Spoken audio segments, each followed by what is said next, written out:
Stephanie. Lovely to meet you, Stephanie. Oh, you got all your art around you. That is fantastic. And I've got your beautiful painting, one of your paintings behind me. Let's just turn that down. Stephanie, yeah, it's lovely to meet you. Yeah, good to meet you too. I can't believe I'm talking to you. This is a real honor. So, yeah. Well, likewise, after I've done a route around Google and to see what I can find out about you, and wow, beautiful paintings that you have, and from what I can gather, quite a lot of exhibitions and all sorts of things. But yeah, let's start by asking. So what's your background? I know you're in Edmonton and you're born and raised there. Yes. Yeah. I was born and raised in Edmonton, and I actually had my daughter fairly young. So I ended up taking the safe route and going towards, working as a secretary. Probably I'd give myself, a almost failing grade, maybe a C- on that, just because We're having a few little problems with I want to do that to have a paycheck. So I ended up, I was working at a great job, but it was a temporary position done. I fought really hard to try to get permanent employment. And then I thought, why am I fighting for something that I don't really love? So I ended up losing my job because it was done. And like every person that loses their job and doesn't have a lot of money, I went to Florence because, why not spend whatever money you have on a trip? And it was the best thing I ever did because that's the art capital of the world. And so I've heard. So I went there and I saw these. What age was that? A while ago? Yeah, I was immersed in art. And I thought, I don't care if I live in a cardboard box. I want to do this because I love it. And my daughter was now an adult and I didn't have to provide. So I thought, I'm going to get out of that mindset. And I ended up just immersing myself in art. So I thought, I don't know I know I love art and I've done it, but mostly sketching. I don't know a lot about anything. And so I thought, well, the only way I'm going to get to know is to immerse myself. So I took about 60 hours a week because I didn't have a job. And I just immersed myself in it and became an artist. That was 4 years ago. So it took me about a year to learn and grow. And then I started teaching. And now I've branched out into showing my art and selling it. So that's kind of the story. So I didn't realize that you'd started. I'm really hoping and praying that the internet connection stays constant enough because there's a few little glitches I can hear. Okay. But we'll figure it out if necessary. Yeah, I can hear most of what you're saying, but sometimes it's just glitching a bit. So that's even more inspiring that you decided to become an artist 4 years ago. It's not as though you always had it in you. Did you feel like you always had it in you, or did you really get that epiphany where you thought, you know what, now's the time? I loved it, and I love to sketch because sketching is cheap. You need a piece of paper and a pencil. So I sketched because that was kind of in my price range. But I didn't think I could paint because when you look at a painting, it looks so difficult and it looks like, where do you start? And so for me, it was just a matter of getting over myself because that's really the biggest thing is getting over your own doubts about that kind of thing. I think that you get in your own way more than anybody else ever would. That's so true with making that decision to do something creative full time. It can always be lots of different reasons why we might feel we don't want to take it can feel like a risk. So it's really inspiring to hear that for you had that moment where you thought, no, I'm going to do this. So so you talked about prior. So did you say you'd always sketched, or from about 4 years ago you started sketching? I always sketched and loved art.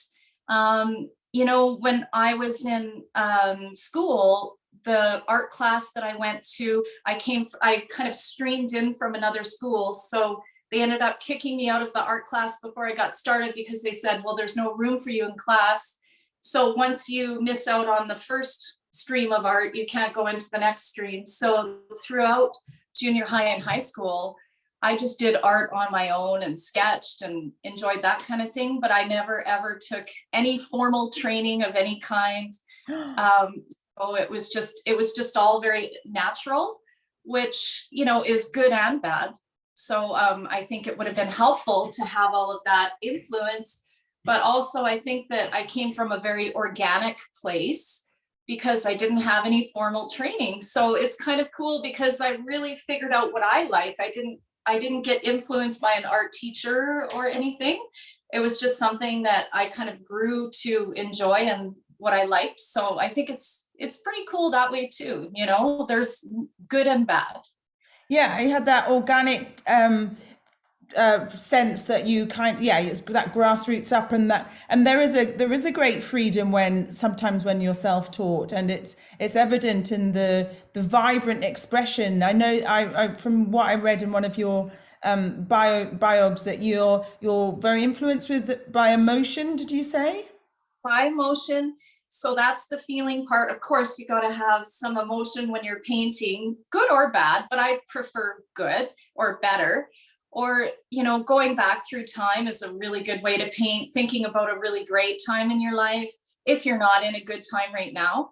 And also, I really love old peeling walls and kind of, aged kind of looking things. I guess being in Canada, it's a new country and we don't have a lot of old buildings. So whenever I go to Europe or Mexico or anywhere like that, and I see all these old buildings that are just gorgeous and centuries old, we don't really have that here. So I think whenever I see that, it really kind of makes me like, it just gives me a feeling like, all that history. So so a lot of my paintings, I try to create history. This background that I have here is I just took a little plastic bricks that you can buy from they're like stick on, you can buy from Amazon. And I just painted it and cut out some of the stuff and tried to make it look like an old wall and some graffiti on it and everything. So just making it a little edgy. So I like something a little edgy and a little bit, kind of rustic and old. Do you love the textures, you said as well, did you say? So you're Yes. drawn to the textures that for you have that expression of history in them. For you get the association with the history of a piece through the Yes. textures. And I find that, my paintings are not, even though some of them look like I just took some scribbles, it is a lot of layers. It has to be a lot of layers that you kind of paint over. So it's kind of a little bit of a Buddhist approach where you paint over something that you may love, but it might not be going with where you're going. So you might have to paint over that little piece that you love. And I'm okay with that. I'll find a new part of the painting that I love. And every time I resist something, where I don't want to paint over it, but it's not working. And I work at it to keep it in there, and it just doesn't work. And then when I paint over it, I'm like, oh, I'm so glad I did that. I think it's got like a mandala. I was quite drawn to that idea. The Buddhists, they do. I think they call mandalan. Is it mandalanas or something? That's right, with the sand art where they do it for a whole, I don't even know how long it is, and then they blow it away at the end. That's Mm. That's a fascinating approach, really, and in Buddhism, it's a non-attachment approach, isn't it, as well? You can't get much absolutely. more non-attached to something that's going to be completely blown away after you've finished it. Yeah, it's extraordinary, and these are extraordinary. The colours in this one. So thanks. Yeah, I was just checking before I. Oh, did I actually? I did. I think I pressed record. I'm not exactly sure. I think I did. I hope so. The colours in this one, I'm just going to press that just to double check. Well, it said recording stopped when I pressed that, so then I am. I Uh, heard that.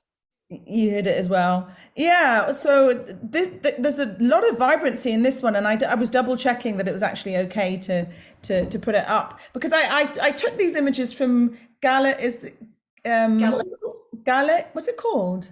Galilea, Galea.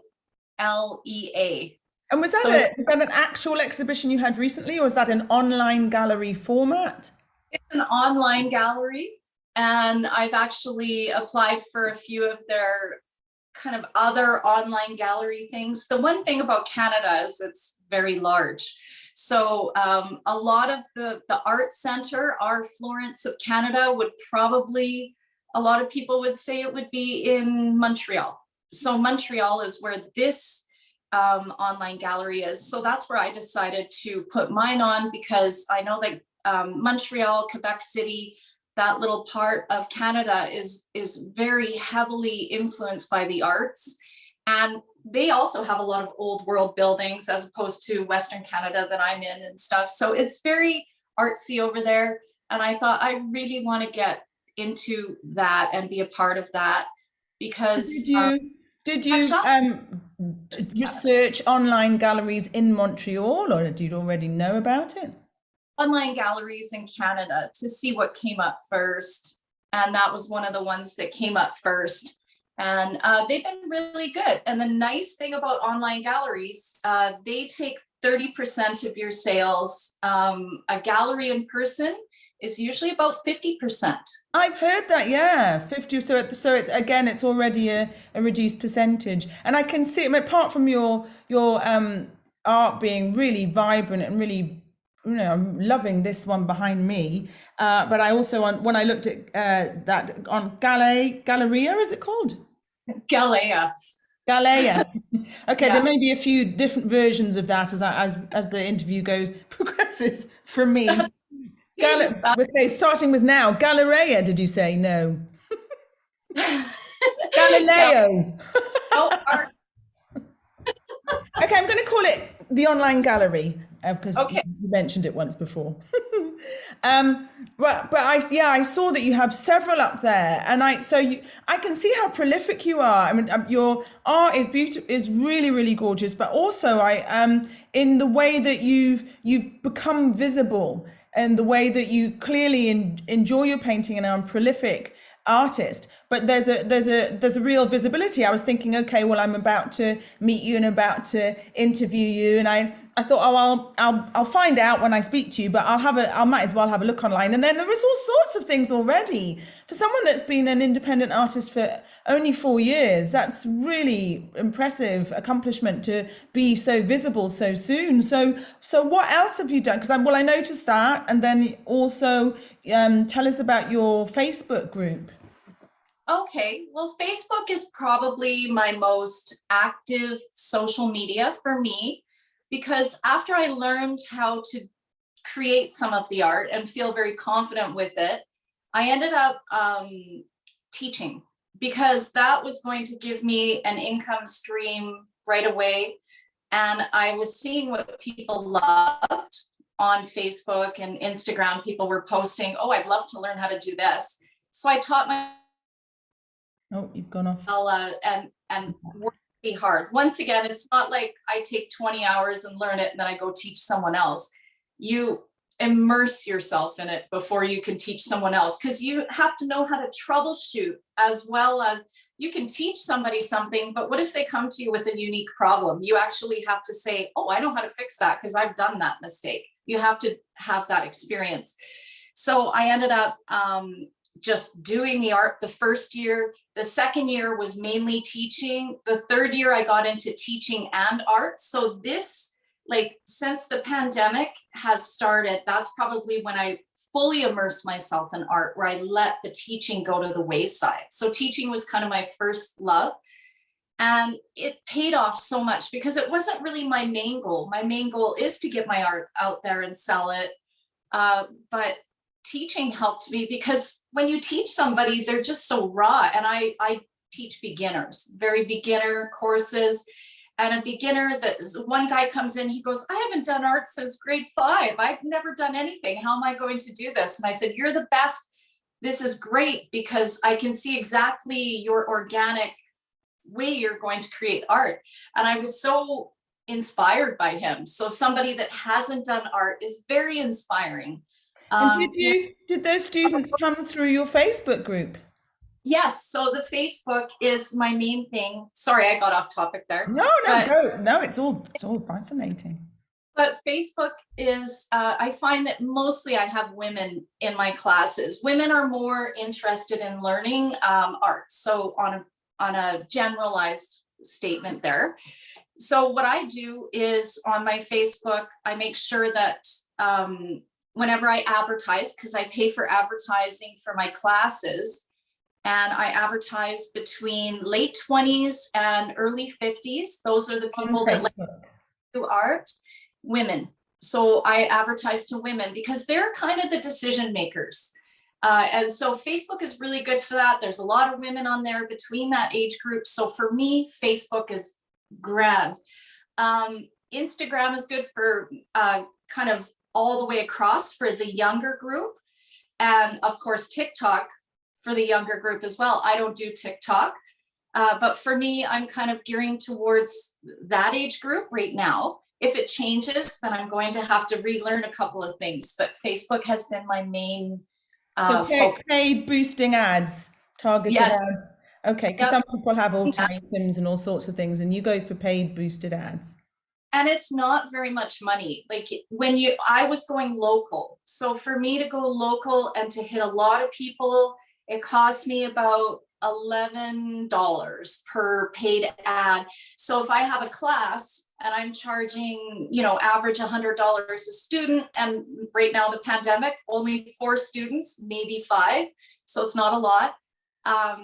But when I pay $11 to fill that class up, that is worth my money when I only have 1 or 2 or 3 when I'm not advertising. So advertising, spend that money and do a good ad campaign. It's really quite simple. And Facebook is very helpful. They have lots of tutorials. So yeah, definitely. You can kind of do that targeted ads as well. So you did presumably targets. So and back to the joy of teaching, because that's the thing with these interviews, because it's for independent creators. I'm very interested in how people are doing things, and it's really lovely to hear your story. But of course I'm dying to hear about the joy of the actual experience that you found of teaching them as well, and of your art. So you were talking about that with the teaching, that it is it in the passing on. I mean, I certainly find that I really enjoyed vocal coaching,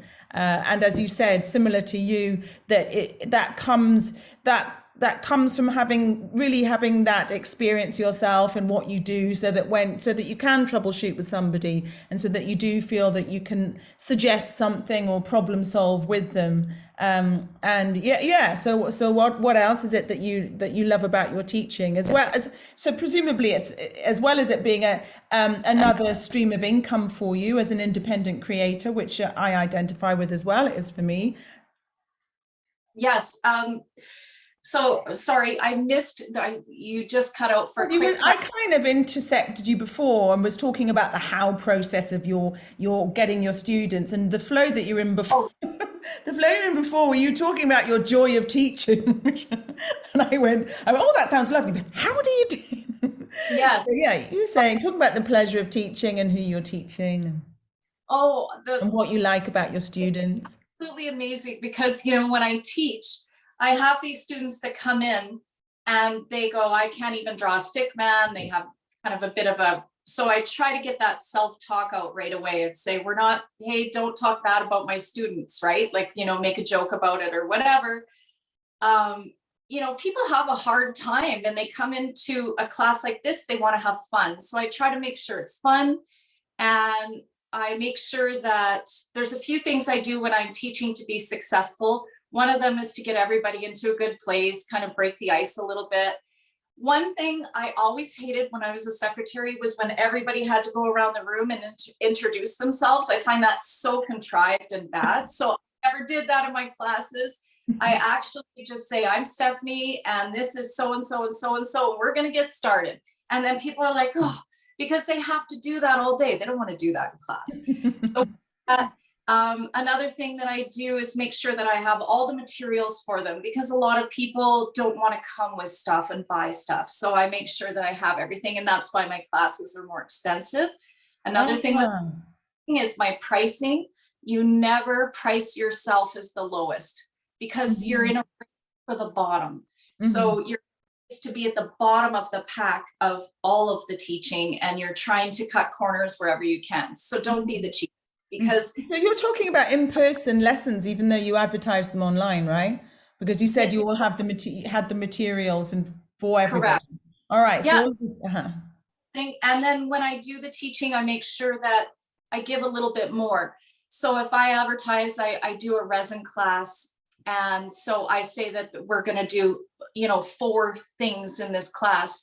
Well, then we might do 5, like we'll do an extra thing. Because I think that when you give somebody extra, thank you for spending money with me, I'm going to give you a little bit more. So give a little more of yourself. And I guess absolutely. I love people walk out after they say, I can't draw a stick man. They walk out with their stuff. And I'm like, do you want a box for that? And they're like, no, I just want to walk out. Look at this. It's so lovely, isn't it? So satisfying. I really enjoy coaching as well. I unlike you, so you were doing more coaching before lockdown. Obviously, that because of from what you're saying, you were doing more in person. Logistically, it was making sense, and then whereas I have begun doing more online Zoom over lockdown, and vocal coaching, which I just absolutely loved every minute of. It's really for similar to the pleasure when you see that pleasure and that students getting, and then you see the transformation and you see the confidence growing and what it facilitates for them. It's a really lovely process to be supporting in somebody else, isn't it? But having said that, you said that you actually, from what you're saying, it's because it is more in person. So it was over lockdown that you full time started to focus on your own work, and there's so much of it from what I've seen online alone. You've got a thriving Facebook group, which we haven't said what it's called. So is it called Abstract Underground Art? Abstract Underground Studio.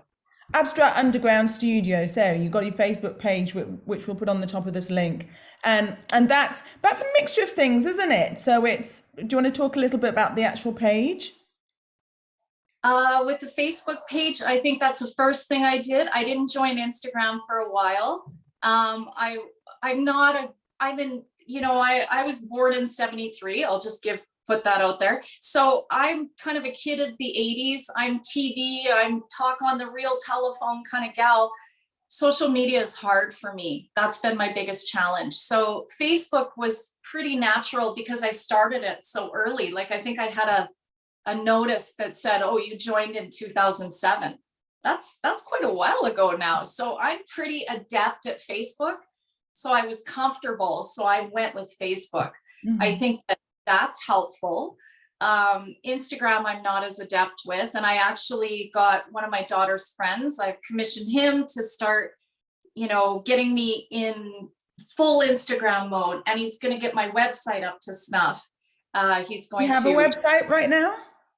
I do, but it's under construction. We don't want to go there yet. But as I said, I saw the fact you can get your art at Galea. Galea. I'm actually going to type that in because I'm not going to keep saying different things. Galea. I know. For a long time, I said the other two until I didn't. So yeah.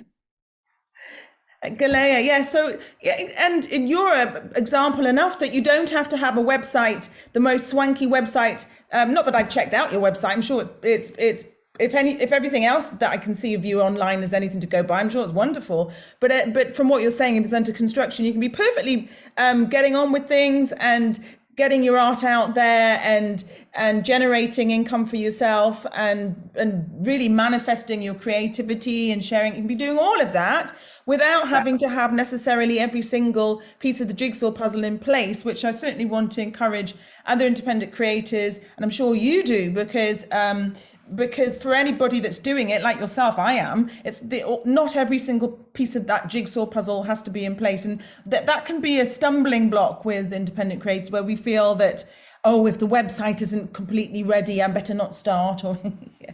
Correct. Yeah. And, I think I wrote down here, I wrote a couple of little catchy things in case I was too starstruck and I wouldn't be able to talk. So I've written down the word persistence probably about 5 times. And persistence is key. So and another term that I learned from, he's kind of a self-help guy. His name's Bob Proctor. He's an older fella, but he said, if you don't create, you'll disintegrate. So create or disintegrate. So persistence and create, and just keep creating. And I think it was Andy Warhol that said, while everybody else is judging what you do, you just keep creating. And that is so important that, like, I will say that the odd time the art world can be pretentious. And, for example, here they call it like a Bachelor of Fine Arts or a Master of Fine Arts. And they'll say, oh, I have a BFA and an MFA and I have this and I have that. And good if you do. I admire you for that. That's a lot of work. But if you don't, who cares? Just go out and do it. Just go out and create, do your thing. They gave, there is, people get honorary degrees and things because people that have got degrees and things recognize when someone is prolific and when someone is doing that inquiry. People, for anyone that's got a degree, it's abundantly obvious, which is why honorary degrees are not that it's a question of whether you've got one or not, basically, but I totally support you in it's that persistence. Persistence. What was the other thing that you just said? And if you don't create, you'll disintegrate. So just create. And disintegrate doesn't mean you're going to dry up and die. This means I actually see it with myself because, during the pandemic, mental health, I was just like, boo-hoo, I'm just going to sit in my place and paint. Well, I wasn't showing people what I was doing. I wasn't sharing. I was very quiet on social media. And out there, I was creating. So I was doing good things and I was feeling better because I was creating. But online, nobody saw that. So online was disintegrating. So I just had to share my creation and then that started growing again. So, try to post once a day. I actually set an alarm for when I know Facebook is active and when I know Instagram is active. You can Google that. When is the best time to post on Instagram? When's the best time to post on Facebook? Don't always post at exactly the same time. But if you're like me, who is a TV kid and not a computer kid, you end up just setting that alarm and posting when you can, because otherwise I'll just keep painting and I'll just be like, oh, the day's done and I haven't posted anything or showed who I am today. So you do have to get out there, and that's part of the persistence. Like, I'm a persistent painter always. I'm just not persistent. Do you paint most days? Yes. Yeah. And so when I go on holidays, I actually buy a book or two about the things that I'm interested in painting. Oh, and that, because I love it. You should love what you do. And absolutely. So what has been inspiring you recently? Because I can see the obviously your main thing is abstract art, right? Yes, correct. Yeah. So what do you get inspired by landscapes and then do an abstract version of it? Is it like that, or could it be what are your current influences? I think that it's pretty organic with me. Like, I'll be walking with my husband and my dogs and I'll see a tree and it'll be all kind of peeled back and aged and stuff. And I'll take like a close up and a couple of far ones. And that, just having that to start with, and the way the lines go in the tree or something will be really great for a good starting point. Always old brick walls, or even when you have pipes that go through, go I know that in Italy, they have like the plaster kind of walls, and then they'll have like a pipe going on the outside of the wall, and then the pipe will be old, so then the rust will be on the pipe, and then the water hits it and there's rust lines falling down. That stuff. The texture. Yeah. My husband's like, are you taking a picture of rust? And I'm like, yes. So you said, as you love that integration between the environment and the history of a place and the textures And yeah, you said that. how to recreate that in a kind of an abstract way. It's an influence. And that's another thing I wanted to talk about, because I have it on my card, and that's very important. So influences versus copying. Well, it's really hard to copy abstract art, so I don't expect anyone's trying to copy it exactly. When I first started out, if you're really inspired by someone, then try to paint what they paint. That is okay. That's called a study. You can't sell those ones that you recreate. With me, abstract art is very hard to recreate. So sometimes I would look at a painting and I'm like, ooh, I love that kind of half circle there. So I'd take the half circle and I'd start painting. And then I would go in my own little world. But by the time I was done, you would never know that I stole that half circle from that painting. So that would be an influence as opposed to copying. There are that are easier to copy. I will say that copying, you're always going to be chasing. You never want to be at the forefront. So, you know, some people say, I want to be just like that person. You should say, I want to aspire to be like in the same spot as them, or have that kind of style of art, but do it in your own way. You want to be unique. What makes you unique? Between uniqueness and social media, you can go really far. The odd time social media and I think, oh geez, that person is doing way better than me, and I don't know, you know, like comparisonitis. Yeah, social media, there's no way you can, social media, it's a very easy rabbit hole to slip down. Comparisonitis, we want to stay out of that. So what are your when you think, all right, because I can see that, yeah, you have a great presence. You're in Galea, you've got Galea, and you were up on that, and then Abstract Underground abstract studio, Abstract Underground Studio, and yeah, your website is under construction. And yeah, so lots of things happening. And what would you say, as far as from you still feel that you want to find out about in terms of I love your outlook in terms of your, you know, the business side of being creative. What do you feel that you still would like to find out about how to do? Okay, What frustrates you in terms of your own development in that sense? yeah, I think that encaustic art, so it's called encaustic art, which is painting with wax, included in the art. So you can put it over your art that you've created, or you can just paint with encaustics on their own. And it's funny because some of the encaustic work I see is just not my thing. But then I see some of it and I'm like, oh my gosh, I love that. And I can't wait to go there. But, you know, we all are just made of money. So what I did, every time I go to the art store to get stuff for my classes or for my work, I buy one little piece of encaustic, whatever. Maybe not every time, but maybe every other time. It's really expensive. Yeah, it's fairly expensive. It's maybe about $15 for a little brick of encaustic, you know, 15 to 25, some of them are more. So for me, you know, just to say, I want to do encaustics tomorrow, that's going to be hundreds and hundreds and hundreds of dollars that I'd rather, you know, continue on with what I'm doing. But if I buy little bits at a time, maybe in 6 months or whatever, you want to build it up. Here's all my stuff. Now I'm going to start. So I researched what I need for encaustic, and I've been up that, you know, little arsenal. And so that's on the horizon. I think just continuing with abstract art, I feel like the more it's kind of one of those things, the more you learn, the less you feel like you know. It's always, you see somebody do a new technique and you're like, oh my gosh. Who most recently have you seen that's done a new technique that's you're buzzing about?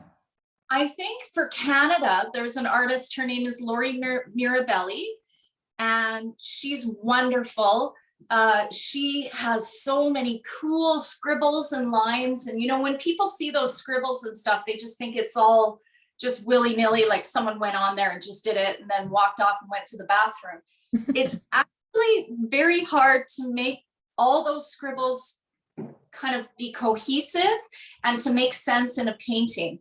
The more that you have, the less it can work. So for her to make all these scribbles and lines, and she has lots of history too, I see that and I'm like, oh, I love that. But once I don't want to paint a Lori Mirabelli, I want to paint Lane, but maybe with you from Lori. So yeah. You've got all of your, so many, there's different works of art in front that you've got your arms on, or is that your desk? Oh yeah, so this was just some of these are just little babies. So, you know, when you're talking, I'm thinking more on the business front as well as personal. So when we're, you know, trying to figure out, it's Christmas time, nobody has anything to buy this year because everything's in a shortage. I decided to make just some small little, you know, little gorgeous, you know, kind of, because some people can't afford to buy a really big one. So it's cool to own an original piece of art. So you just do some cool. Oh wow, look at those. They're so lovely. Then it's affordable for people to buy. They're amazing. Showing in February.